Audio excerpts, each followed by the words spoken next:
Hi. 1833 ജനനം, 1896 heart attack വന്നിട്ട് മരണപ്പെട്ട സയൻസ് വേൾഡിൽ വളരെ ഫേമസ് ആയിട്ട് അറിയപ്പെടുന്ന ആ ഒരു സയൻറ്റിസ്റ്റിനെയാണ് നമ്മളിന്ന് പരിചയപ്പെടുന്നത്. മറ്റാരുമല്ല, സ്വീഡനിൽ ജനിച്ച സ്വീഡിഷ് സയൻറ്റിസ്റ്റായിട്ടുള്ള ഒരു ഇൻവെൻറ്ററായിട്ടുള്ള കെമിസ്റ്റായിട്ടുള്ള ബിസിനസ് പേഴ്സണായിട്ടുള്ള ആൽഫ്രഡ് നോബൽ. നമ്മളറിയുന്നത് നോബൽ പ്രൈസിൻ്റെ പേരിലാണ് ആൽഫ്രഡ് നോബലിനെ. 1901 സ്റ്റാർട്ട് ചെയ്ത നോബൽ പ്രൈസ് ഇന്നും സ്വീഡിഷ് അക്കാഡമി അല്ലെങ്കിൽ സ്വീഡിഷ് ഗവൺമെൻറ്റിൻ്റെ അണ്ടറിലുള്ള നോബൽ ഫൗണ്ടേഷൻ ഇന്നും അത് നൽകിക്കൊണ്ടിരിക്കുന്നു. വ്യത്യസ്തമായിട്ടുള്ള ഫിസിക്സ്, കെമിസ്ട്രി, ബയോളജി എന്ന് പറയാൻ പറ്റില്ല, മെഡിസിൻ അല്ലെങ്കിൽ ഫിസിയോളജി, അതുപോലെ തന്നെ സമാധാനം, പീസ്, ലിറ്ററേച്ചർ, സാഹിത്യം, 1969 സ്റ്റാർട്ട് ചെയ്ത എക്കണോമിക്സ്, ഇത്രയും ഇപ്പം 6 മേഖലയിലാണ്. നേരത്തേത് 1969 വരെ 5 മേഖലകളിലായിട്ടാണ് നോബൽ പ്രൈസ് നൽകപ്പെട്ടിരുന്നത്. സോ നോബൽ പ്രൈസിനെ കുറിച്ചുള്ള അല്ലെങ്കിൽ നോബലിനെ കുറിച്ചുള്ള കുറച്ച് കാര്യങ്ങളാണ് നമ്മളിന്ന് ഷെയർ ചെയ്യുന്നത്. ഞാൻ പറഞ്ഞു, അദ്ദേഹം ജനിച്ചതും അതുപോലെ തന്നെ മരണപ്പെട്ടതും ആ ഡ്യൂറേഷൻ വെറും 63 വയസ്സാണ് അദ്ദേഹത്തിന് ജീവിതം ഉണ്ടായിരുന്നത്. അദ്ദേഹത്തിൻ്റെ ജീവിതത്തിൽ അദ്ദേഹം അവിവാഹിതനായിരുന്നു. പല കാരണങ്ങൾ കൊണ്ട് പലരും പറയുന്നുണ്ട് അദ്ദേഹം ഒരു ഭയങ്കര ഇൻട്രോവേർട്ടായിരുന്നു, ലോൺലിനെസ് ആഗ്രഹിക്കുന്ന ആളായിരുന്നു. മാതാപിതാക്കളുടെ മരണം, അതുപോലെ തന്നെ അദ്ദേഹത്തിൻ്റെ യങ്ങർ ബ്രദർ എമിൽ എന്ന് പറയുന്ന ആൾ നമ്മുടെ ഈ എക്സ്പെരിമെൻറ്റുമായി ബന്ധപ്പെട്ട് കെമിസ്ട്രി എക്സ്പ്ലോഷൻ നടന്ന എക്സ്പെരിമെൻറ്റുമായി ബന്ധപ്പെട്ട് മരണപ്പെട്ടിരുന്നു. ആ കാരണം കൊണ്ട് നല്ലൊരു പാർട്ട്ണറെ കണ്ടെത്താൻ കഴിയാത്തതുകൊണ്ട് മാത്രമല്ല, അദ്ദേഹത്തിൻ്റെ ജീവിതവും പല കാരണത്താൽ ചിലപ്പം നഷ്ടപ്പെട്ടേക്കാം. എക്സ്പെരിമെൻറ്റിൻ്റെ ഇടയിൽ എന്തെങ്കിലും അപകടം സംഭവിച്ച് നഷ്ടപ്പെട്ടേക്കാം എന്നുള്ള ഭയം, ഈ പല കാരണങ്ങൾ കൊണ്ടാണ് അദ്ദേഹം വിവാഹം കഴിക്കാതിരുന്നതെന്നൊക്കെ നമുക്ക് പറയപ്പെടുന്നുണ്ട്. ഏതാണെങ്കിലും ആൽഫ്രഡിൻ്റെ ജീവിതത്തിലേക്ക് വരുന്ന സമയത്ത് അദ്ദേഹം കെമിസ്ട്രിയാണ് പഠിച്ചത്. അതിനുശേഷം നല്ലൊരു കെമിസ്റ്റായി. കെമിസ്ട്രിയുമായി ബന്ധപ്പെട്ട ഒരുപാട് എക്സ്പെരിമെൻറ്റുകൾ അദ്ദേഹം ചെയ്തു. സോ അദ്ദേഹത്തിൻ്റെ ഏറ്റവും വലിയ ഇൻവെൻഷൻ എന്ന് പറയുന്നത് നിങ്ങൾ പലപ്പോഴും കേട്ടിട്ടുണ്ടായിരിക്കും, ഡൈനാമിറ്റാണ്. കുഴിബോംബ് എന്ന് നമ്മൾ പറയും. കുഴിബോംബ് മാത്രമല്ല, അതിൻ്റെ കെമിസ്ട്രി എന്ന് പറയുന്നത് നൈട്രോഗ്ലിസറിൻ അതിൻ്റേതായ ബേസ്ഡ് ആയിട്ടുള്ള ഒരുപാട് എക്സ്പെരിമെൻറ്റ് നടത്തിയ അദ്ദേഹം ഈ ഡൈനാമിറ്റ് എന്ന് പറയുന്ന ആ ഒരു കുഴിബോംബിൽ ഉപയോഗിക്കുന്ന ആശയത്തിലേക്ക് അദ്ദേഹം എത്തിച്ചേരുന്നത്.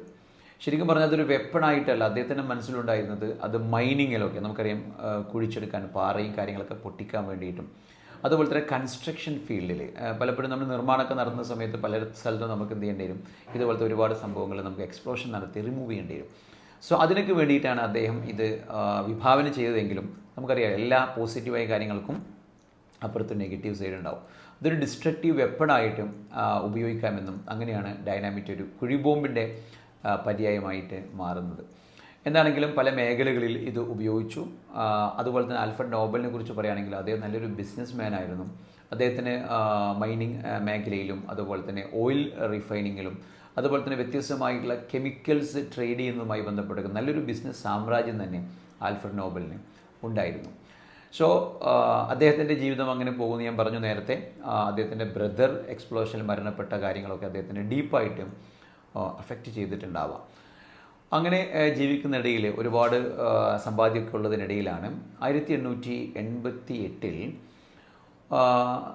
പിന്നെ അറിയാത്ത രീതിയിൽ അൺനോയിങ്ലി ഒരു പേപ്പറിൽ അദ്ദേഹത്തിൻ്റെ മരണവാർത്ത പബ്ലിഷ് ചെയ്യുന്നത്. അതായത് ആൽഫ്രഡ് നോബൽ മരണപ്പെട്ടു എന്ന രീതിയിലാണ് ആ വാർത്ത ഉണ്ടായിരുന്നത്. അതിൽ കൊടുത്തൊരു ക്യാപ്ഷൻ വളരെ ഫേമസ് ആയിട്ടുള്ള ഒരു ക്യാപ്ഷൻ ആയിരുന്നു. അതായത് merchant of death is dead.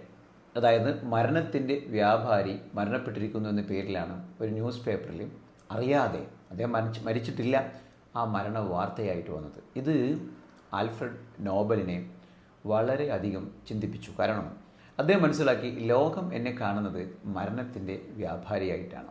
ഞാൻ മരിച്ചു കഴിഞ്ഞാൽ, റിയലായിട്ടും മരിച്ചിട്ടില്ല, പക്ഷെ മരിച്ചു കഴിഞ്ഞാൽ ഇതുപോലെയായിരിക്കും ലോകം എന്നെ കാണുന്നത്. എൻ്റെ പേര് ആളുകൾ എന്തുകൊണ്ട് ഇങ്ങനെ മോശമായിട്ട് ചിത്രീകരിക്കുമെന്ന് ചോദിച്ചാൽ, അന്ന് ഈ ഡൈനാമിറ്റ് കുഴിബോംബ് അന്ന് നമുക്കറിയാം കരയുദ്ധമാണ് കാര്യമായിട്ടുള്ളത്.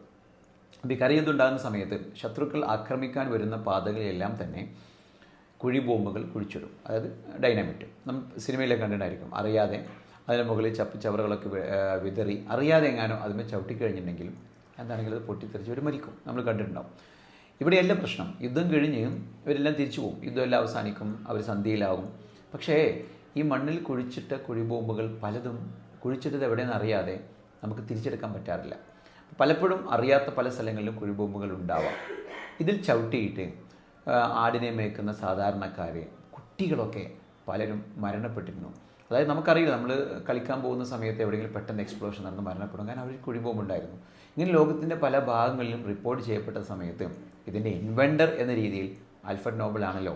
അപ്പോൾ ആൽഫ്രഡ് നോബലിനെ പലപ്പോഴും അമ്മമാരും അല്ലെങ്കിൽ അച്ഛന്മാരൊക്കെ ശപിച്ചിരുന്നു എന്നാണ് പറയുന്നത്. കാരണം ആ കുട്ടി അല്ലെങ്കിൽ ചെറിയൊരു കുട്ടി മരണപ്പെടാൻ കാരണം ഇത് കണ്ടുപിടിച്ച നോബലാണല്ലോ. ഇങ്ങനെ ആളുടെ മനസ്സിൽ ആൽഫ്രഡ് നോബലിന് ഒരു നെഗറ്റീവ് ഇമേജാണ്, ഒരു വില്ലൻ്റെ റോളാണ് ഉണ്ടായിരുന്നത്. ഈവൻ തോ അദ്ദേഹം നല്ലൊരു ബിസിനസ്മാനാണ്, ഒരു ഗ്രേറ്റ് സയൻറ്റിസ്റ്റാണ് എങ്കിലും. ഇതുകൊണ്ടാണ് ഇങ്ങനൊരു വാർത്ത റിപ്പോർട്ട് ചെയ്യപ്പെടുന്നത്. പറഞ്ഞു വരുന്നത്, ഇത് ആൽഫ്രഡ് നോബലിനെ വല്ലാണ്ട് ചിന്തിപ്പിച്ചു. എൻ്റെ മരണശേഷം എന്നെ ആളുകൾ നല്ല രീതിയിൽ ഓർക്കാൻ ഞാൻ എന്ത് ചെയ്യണം എന്ന് അദ്ദേഹത്തിൻ്റെ ചിന്തയിൽ നിന്നാണ് അദ്ദേഹത്തിൻ്റെ കയ്യിലുണ്ടായിരുന്ന സ്വത്തുക്കളെല്ലാം, അല്ലെങ്കിൽ ഒരു പരിധി സ്വത്തുക്കളെല്ലാം അദ്ദേഹം എന്ത് ചെയ്യണം, നോബൽ ഫൗണ്ടേഷൻ എന്ന പേരിൽ ഒരു ഫൗണ്ടേഷൻ ഏൽപ്പിക്കുകയാണ്. എൻ്റെ മരണശേഷം ഇതിൽ നിന്ന് വരുന്ന ഇൻകം കൊണ്ട് നിങ്ങളെന്ത് ചെയ്യണം, ഈ സയൻസ് മേഖലയിലുള്ള നല്ല കണ്ടുപിടുത്തങ്ങൾക്ക് ഒരു അവാർഡ് അതിൻ്റെ പേരിൽ, നോബൽ പ്രൈസ് എന്ന പേരിൽ നിങ്ങൾ ഏർപ്പെടുത്തണം എന്നൊരു കരാറുണ്ടാക്കുകയും അങ്ങനെ ഇപ്പോൾ നമുക്കറിയാം ആ 5 മേഖലകളിൽ 1901 ഫസ്റ്റ് ഫിസിക്സിൽ നോബൽ പ്രൈസ് കിട്ടിയ ആൾ നിങ്ങൾ കേട്ടിട്ടുണ്ടായിരിക്കും, എക്സ്റേ കണ്ടുപിടിച്ച റോൺജനാണ്. ഇങ്ങനെ പല പ്രത്യേകതകൾ നോബൽ പ്രൈസ് നമുക്കറിയാം. 2 പ്രാവശ്യം നോബൽ പ്രൈസ് കിട്ടിയ കുറേ പേരൊന്നുമില്ലെങ്കിലും 4 പേരുണ്ട്. നേരത്തെ നമ്മൾ വീഡിയോയിൽ പറഞ്ഞിട്ടുണ്ടായിരുന്നു. അതിൽ ഒരേ ഒരു ലേഡി മാത്രമാണ് വ്യത്യസ്തമായ സബ്ജക്റ്റുകൾക്ക്, ഫിസിക്സിന് കെമിസ്ട്രി കിട്ടിയത് നമ്മുടെ മേരി ക്യൂറിക്കാണ്. ഫിസിക്സിന് മാത്രം കിട്ടിയ സയൻറ്റിസ്റ്റുണ്ട് 2 പ്രാവശ്യം നമുക്കറിയാം, ജോൺ ബാഡിൻ. അതുപോലെ തന്നെ കെമിസ്ട്രിക്കും സമാധാനത്തിനും കിട്ടിയ ആളുണ്ട്, കെമിസ്ട്രിക്ക് 2 പ്രാവശ്യം കിട്ടിയ ആളുകളുണ്ട്. സമാധാനത്തിന് 3 പ്രാവശ്യം നോബൽ പ്രൈസ് കിട്ടിയ ഇൻ്റർനാഷണൽ റെഡ് ക്രോസ് സൊസൈറ്റി. ഇതൊക്കെ ഇതിന് ചില പ്രത്യേകതകളാണ്. അതുപോലെ നോബൽ പ്രൈസ് കിട്ടിയ ഏറ്റവും യങ് ആയിട്ടുള്ള പേഴ്സൺ നമുക്കറിയാം, പാകിസ്ഥാൻകാരിയായിട്ടുള്ള മലാല യൂസഫ്സായ്. 17 വയസ്സ് മാത്രമാണ് അവർക്കുണ്ടായിരുന്നത്. ഇങ്ങനെ ഒത്തിരി ഇൻട്രസ്റ്റിംഗ് ഫാക്റ്റുകളൊക്കെ നമുക്ക് നോബൽ പ്രൈസിനെ കുറിച്ച് കേട്ടിട്ടുണ്ടാവും.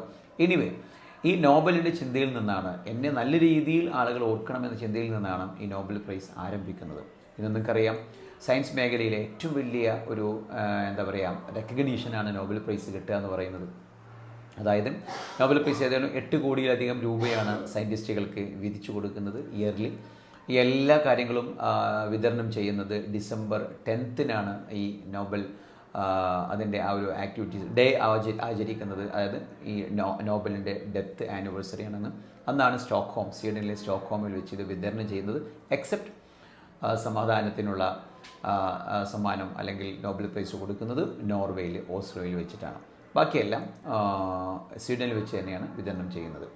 നമ്മൾ ഇന്ത്യക്കാരായിട്ടുള്ള വളരെ അധികമൊന്നുമില്ലെങ്കിലും പല ഓൾഡ് സയൻറ്റിസ്റ്റുകൾക്കും, ഇപ്പോൾ ലേറ്റസ്റ്റ് ആയിട്ട് ചിലപ്പോൾ നമുക്ക് ഓർമ്മയുണ്ടാവുക അമർത്യ സെന്നിന് എക്കണോമിക്സിൽ കിട്ടിയതൊക്കെ ആയിരിക്കാം. അതിന് മുൻപേ ഹർഗോവിന്ദ് ഖൊറാന ബയോളജി കിട്ടിയിട്ടുണ്ട്, ചന്ദ്രശേഖർ ഫിസിക്സിന് കിട്ടിയിട്ടുണ്ട്, CV രാമന് കിട്ടിയിട്ടുണ്ട്, ടാഗോറിന് സാഹിത്യത്തിന് കിട്ടിയിട്ടുണ്ട്, പിന്നെ മദർ തെരേസക്ക് കിട്ടിയിട്ടുണ്ട് സമാധാനത്തിന്. അവർ പ്യൂർലി ഇന്ത്യക്കാരി അല്ലെങ്കിലും.